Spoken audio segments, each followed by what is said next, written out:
ایک بزرگ تھے، بیت اللہ کا طواف کر رہے تھے۔ کہتے ہیں کہ میں طواف کرتے ہوئے دیکھا کہ ایک عورت بھی طواف کر رہی ہے اور ساتھ ہی ساتھ کہہ رہی ہے یا کریم یا کریم عہدک القدیم، اے میرے کریم، اے میرے کریم، میرا تجھ سے عہد و پیمان ایک پرانا اور قدیم وعدہ ہے۔ وہ بزرگ حیران ہوئے اور اس سے کہنے لگے، اے اللہ کی بندی، تیرا اللہ تعالیٰ سے کون سا وعدہ ہے کہ تو اسے پکار کر کہہ رہی ہے کہ اے کریم، تیرا مجھ سے پرانا عہد و پیمان ہے۔ تو اس عورت نے اپنا سارا واقعہ بیان فرمایا، کہنے لگی، میں اپنے گھر والوں کے ساتھ ایک بار دریائی سفر پر روانہ تھی، اور دریائی سفر بادبانی کشتیوں کے ذریعے ہوا کرتا ہے، اور صورتحال یہ ہوتی ہے اس سفر کی کہ اگر ہوا ہمارے موافق چل رہی ہے، ہوا کا رخ صحیح ہے تو ہم منزل پر پہنچتے ہیں، اور اگر کبھی ہوا کا رخ مخالف سمت ہوا تو ہم منزل پر پہنچنے سے دور ہو جاتے ہیں، اور خدا نہ خواستہ کبھی کشتی بھاؤ میں پھنسی تو سب کے سب وہیں ڈوب کر مر جاتے ہیں۔ یہ اس دریائی سفر کا صورتحال ہے۔ تو میں اپنے اہل خانہ کے ساتھ دریائی سفر پر روانہ تھی، ہمارے ساتھ تاجروں کا بھی ایک قافلہ شریک تھا، وہ بھی ہمارے ساتھ سفر پر روانہ تھا۔ اللہ تعالیٰ کا کرنا ایسا ہوا کہ کشتی بھور میں پھنس گئی اور کشتی کے ٹکڑے ٹکڑے ہو گئے، اور سارا قافلہ ہمارے اہل و عیال سمیت ڈوب گیا۔ صرف میں، میرا بچہ ایک تختے پر دریا میں بچا تھا، اور بہت دور دوسرے تختے پر ایک حبشی آدمی بچا تھا۔ ساری رات میری اسی تختے پر گزر گئی۔ صبح سویرا ہوا، حبشی غلام نے مجھے دیکھا تو اپنا پانی کاٹتا ہوا اور ہانکتا ہوا میرے پاس آیا، اور اپنے تختے کو چھوڑ کر میرے تختے پر چلا آیا، اور پھر اس کے اوپر شہوت کا بھوت سوار تھا، وہ گناہوں پر مجھے آمادہ کرنے لگا۔ میں نے اس سے کہا، اللہ کے بندے، ایسی خوفناک صورتحال سے اللہ تعالیٰ نے مجھے اور تجھے بچایا، یہ اس کا ہم پر کتنا فضل و احسان ہوا، اور تو اس خوفناک صورت میں بھی اللہ تعالیٰ سے ذرا خوف نہیں کرتا، ذرا ڈرتا نہیں، اس کی نافرمانی پر اس قدر تلا ہے۔ لیکن وہ بندی کہتی ہے کہ وہ غلام میری ساری باتوں کی سنی کر دیا، میری باتوں پر کوئی توجہ نہیں دیا، اور اسی بات پر مجھے آمادہ کرتا رہا، تو میرا بچہ سویا ہوا تھا۔ میں گناہوں سے بچنے کا ہر ہیلا اور بہانہ تلاش کر رہی تھی، میرا بچہ سویا تھا، میں نے اسے چونٹی کاٹ کر جگایا تو وہ رونا شروع کیا۔ میں نے اسی کو اپنے گناہ سے بچنے کا ہیلا سمجھ کر اس سے کہا کہ میرا بچہ رو رہا ہے، میں اسے چپ کرا لوں تو پھر دیکھتے ہیں۔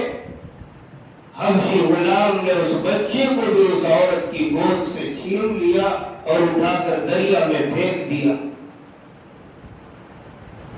جب اس کے بچے کو حبشی غلام نے اس سے چھین کر دریا میں پھینکا تو بالکل بے قابو ہو گئی، اور کلیجہ منہ کو آنے لگا، دل ہی دل میں اللہ تعالیٰ سے فریاد کرنے لگی کہ اس انسان اور اس کے خیالات کے درمیان آج آپ ہی حائل ہو سکتے ہیں، اور اس ظلم اور اس گناہ سے آپ ہی مجھے بچا سکتے ہیں۔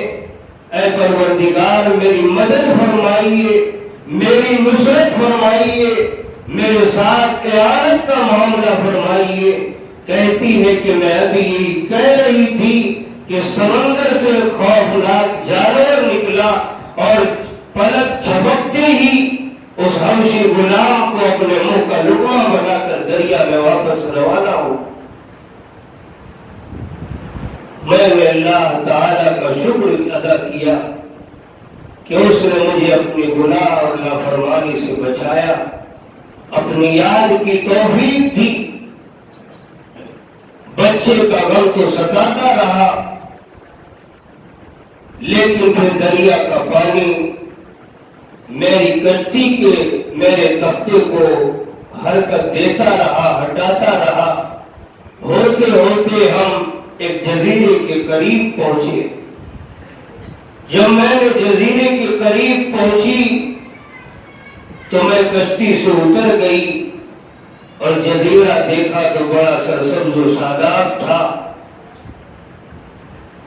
پھل پھول تھے، پانی بھی میسر تھا۔ میں نے اللہ کا شکر ادا کیا اور دل میں چاہا کہ یہیں رہوں گی، کھاؤں گی، پیوں گی، اور جب اللہ تعالیٰ کو میری نجات کا کوئی راستہ منظور ہوگا اللہ تعالیٰ پیدا فرمائیں گے۔ کہتی ہے کہ میں وہیں رہی، کھاتی پیتی رہی۔ چوتھا دن آیا، میں نے دیکھا کہ سمندر میں کشتی بڑی دور سے مجھے دکھائی دی، تو میں بھی بےتاب ہوئی اور ایک ٹیلے پر چڑھی اور ان کو آواز دینا شروع کی، اپنے کپڑے کو ہلائی کہ وہ مجھے دیکھ لے۔ اللہ کا کرنا ایسا ہوا کہ کشتی والوں نے مجھے دیکھ بھی لیا۔ کشتی والے میرے پاس آنے لگے اور ان کا ایک بحری بیڑا انہوں نے دریا میں روک رکھا تھا۔ کشتی والے میرے پاس 3 آدمی بیٹھ کر آئے، میں بھی کشتی میں سوار ہوئی اور انہوں نے پھر مجھے لے جا کر اس بحری بیڑے میں یعنی بڑے جہاز میں مجھے بھی بیٹھایا۔ میں اللہ تعالیٰ کا شکر ادا کرتی رہی، لیکن جب میں اس بحری بیڑے میں بیٹھی اور پہنچی، مجھے میرا بچہ ایک آدمی کی گود میں نظر آیا۔ پھر تو میں بےتاب ہو گئی اور بے قابو ہو گئی، اور چاہے نہ چاہے اس بچے کو پیار کرنے لگی، بوسہ دینے لگی۔ لوگوں نے دیکھا کہ یہ پاگل تو نہیں ہو گئی۔ اس سے کہا کہ تجھے کیا ہوا، تو پاگل ہو نہیں تو ہو گئی، یہ کیا یہ تیرا بچہ ہے؟ کہنے لگی ہاں یہ میرا ہی بچہ ہے۔ اب وہ ماننے کو تیار نہیں کہ یہ تیرا بچہ کہاں سے ہے۔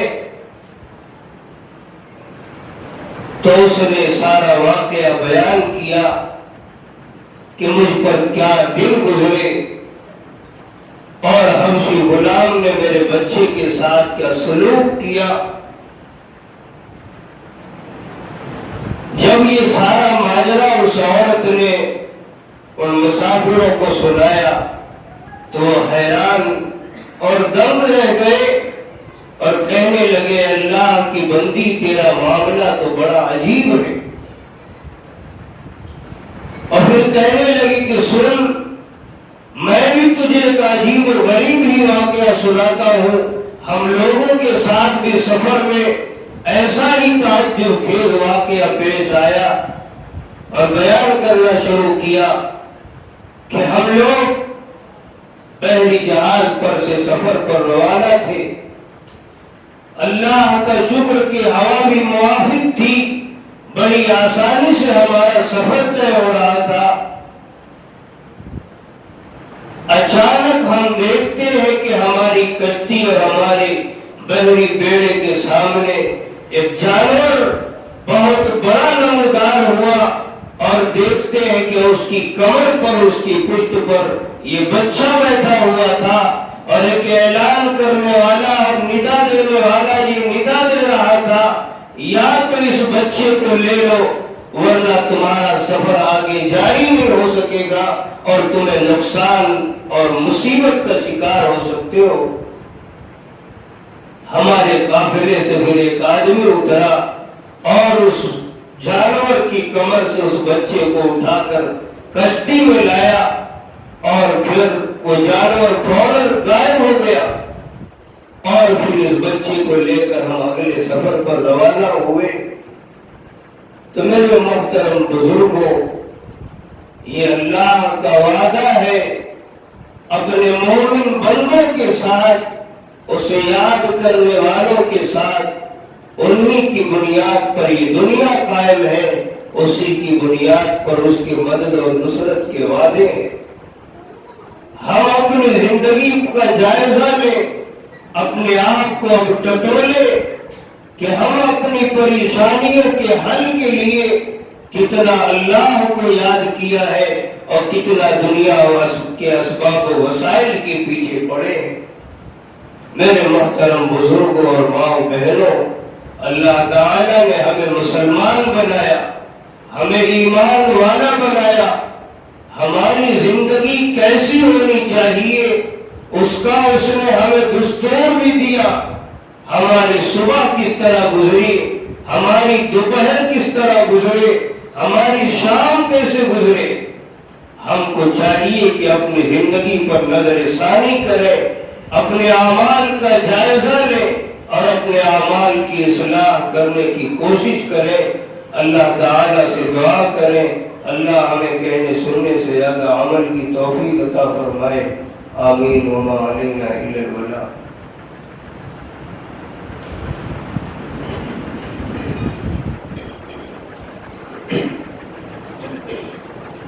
بسم اللہ الرحمن الرحیم،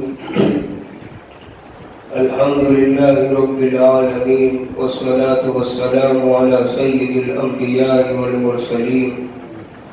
اللہم انت السلام ومنک السلام وإلیک یرجع السلام، حینا ربنا بالسلام وادخلنا دار السلام، تبارکت ربنا وتعالیت یا ذا الجلال والإکرام۔ ربنا آتنا فی الدنیا حسنة وفی الآخرة حسنة وقنا عذاب النار۔ ربنا لا تزغ قلوبنا بعد إذ هديتنا وهب لنا من لدنك رحمة إنك أنت الوهاب۔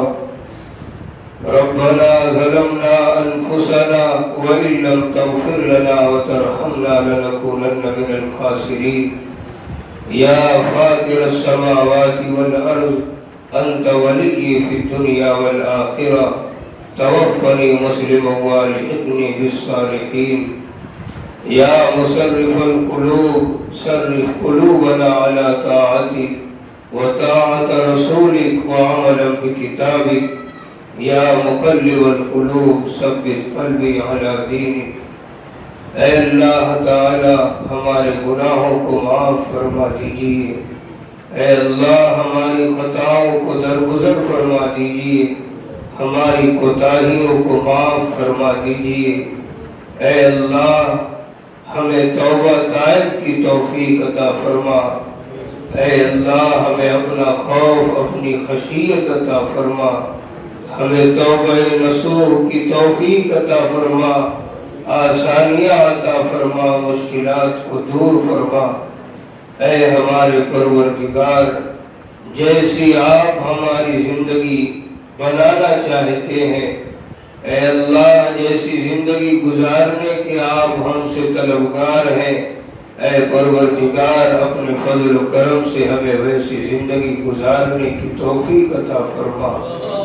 اے اللہ ہمیں اب وہ زندگی عطا فرما جو ہمارے پچھلے گناہوں کا کفارہ ہو، آئندہ ترقی درجات کا ذریعہ ہو۔ اے اللہ ہمیں تقوی طہارت کی زندگی نصیب فرما، خوف و خشیت کی زندگی نصیب فرما، اتباع شریعت و سنت کی زندگی نصیب فرما۔ اے اللہ ہمیں اپنی یاد کی توفیق دوامی نصیب فرما۔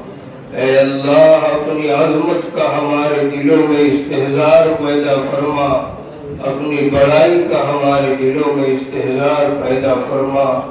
اے اللہ ہماری زندگی کو بدل دیجئے، ہماری زندگی کی صبح و شام کو بدل دیجئے۔ اے اللہ ہماری زندگی اپنی مرضیات کے مطابق بنا لیجئے۔ اے اللہ ہم نے جو مانگا ہے وہ بھی عطا فرمائیے، جو مانگنے سے رہ گیا نہیں مانگ سکے وہ بھی عطا فرمائیے۔ اے اللہ ہماری دعاؤں کو اپنے فضل و کرم سے قبول فرما لیجیے۔ ربنا تقبل منا انك انت السميع العليم وتب علينا يا مولانا انك انت التواب الرحيم وصلى الله تعالى على خير خلقه محمد وآله وأصحابه وذرياته وأهل بيته أجمعين آمين برحمتك يا رب۔